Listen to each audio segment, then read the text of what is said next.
Alright, we're on to the third and final castle I'm showing in the Waterwaker's Ocean. And this is Forsaken Fortress, or the Forsaken Fortress, which I found a download to a map that had this, made by Matrix 2525, that basically had the Forsaken Fortress made for me. And so I copy and pasted that, but then I replaced all the wool blocks and all the blocks that I didn't want the player to have in the castle. So you can see in that window there's lapis blocks where blue wool used to be, and you can see redstone where red wool was and all that. So yeah, I made a couple more alterations also by I added these cannons which shoot TNT every few seconds, and the TNT blows up in the water, so if you're in a boat it'll blow up your boat and probably hurt you a lot too. So I thought those cannons were pretty neat. They're also on the platforms or towers or whatever you want to call them that are scattered throughout the ocean. If you play the Wind Waker, you would know what the platform was. So yeah, 90% of the credit for this goes to Matrix 2525 IOU1.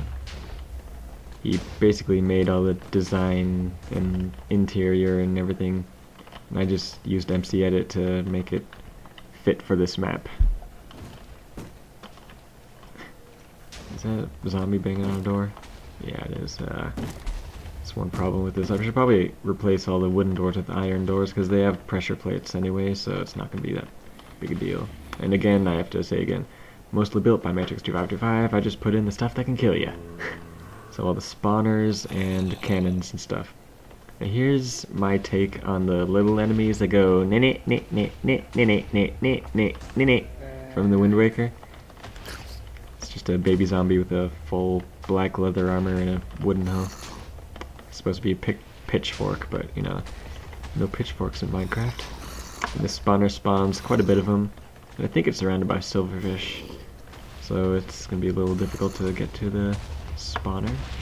Then you go inside, and I like the lighting in here.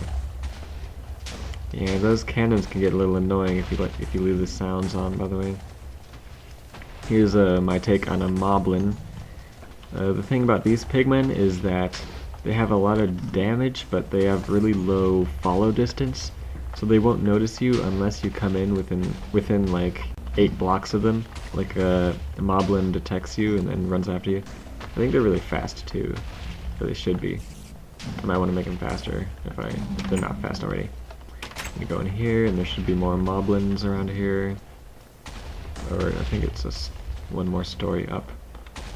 So as you can see, the interior is even accurate to the Wind Waker and the Forsaken Fortress from the Wind Waker, which is really cool, and it's a very impressive build by Matrix 2525.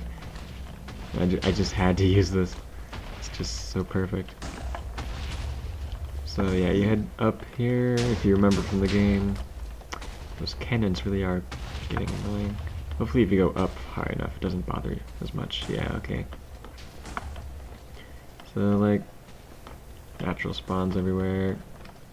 If you're up here and in the daytime, the natural spawns should be really thin because it's bright. That's one thing about this ocean area. I can't really make the outside areas very difficult because the natural spawns, and even like a zombie spawner or a skeleton spawner I try to make, they won't spawn in the daytime. So that's why the pigmen are up here instead of, you know, like a zombie, because pigmen can spawn in the daytime, basically wherever they want. Over here is a, you know, just gonna.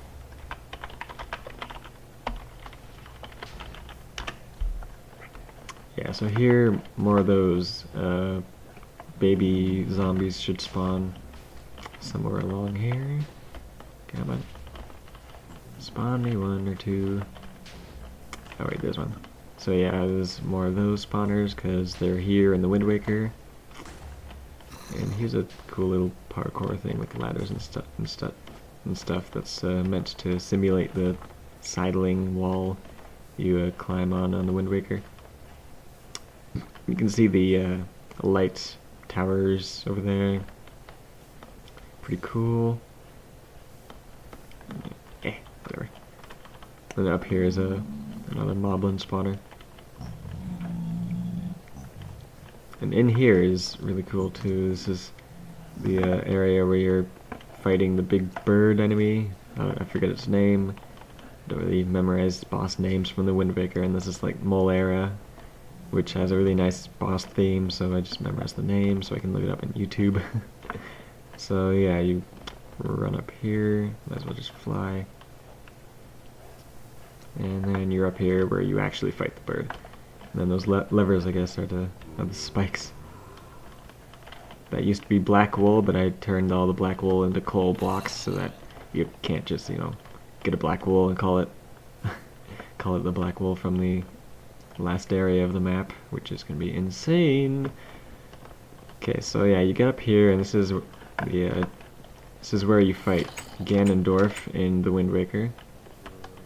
And there's no Fleecy mob in this area. Instead, there's a side goal mob. He's not shown his name because I have F1, but that's King Ganon.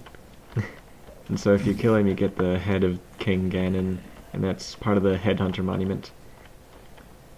So yeah, there's no Fleecy mob in this area. The other Fleecy mob, or the third Fleecy mob in this area, is on an island called Diamond Step, or Diamond Steep. I don't know how to pronounce it. It's one of the other islands that are from the Wind Waker. That's part of this Water Waker's ocean.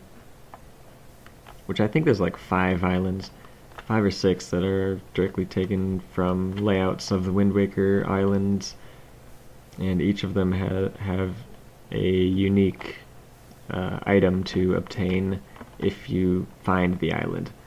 Because this area is massive, so it's going to be hard to find every special unique loot in this area because it's just so large.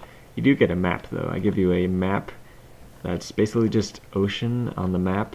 It doesn't have any of the islands on it yet, so you have to go around and find the islands and then mark them on the map basically to find them again, which is pretty cool. So yeah, special thanks to Matrix2525 for building this area basically, and then giving me something to put spawners in and call an area, or call a castle.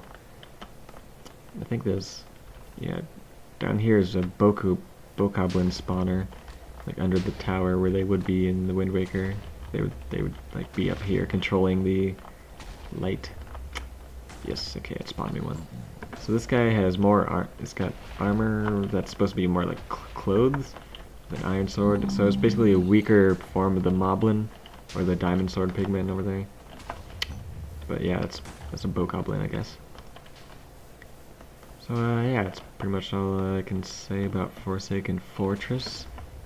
And the next sneak peek will be of the easy area of Intersection 4, which I did just make. So, well, I'm still working on the easy area, but the intersection is basically done, and the base is set up, and teleporter from Intersection 3 to Intersection 4 and back is ready and operational. And if you try to teleport prematurely to Intersection 4, you're gonna have a bad time. So yeah, you'll have to get there legitimately from this area. Alright, so I guess see you for the next sneak peek of Ember Castle Reborn.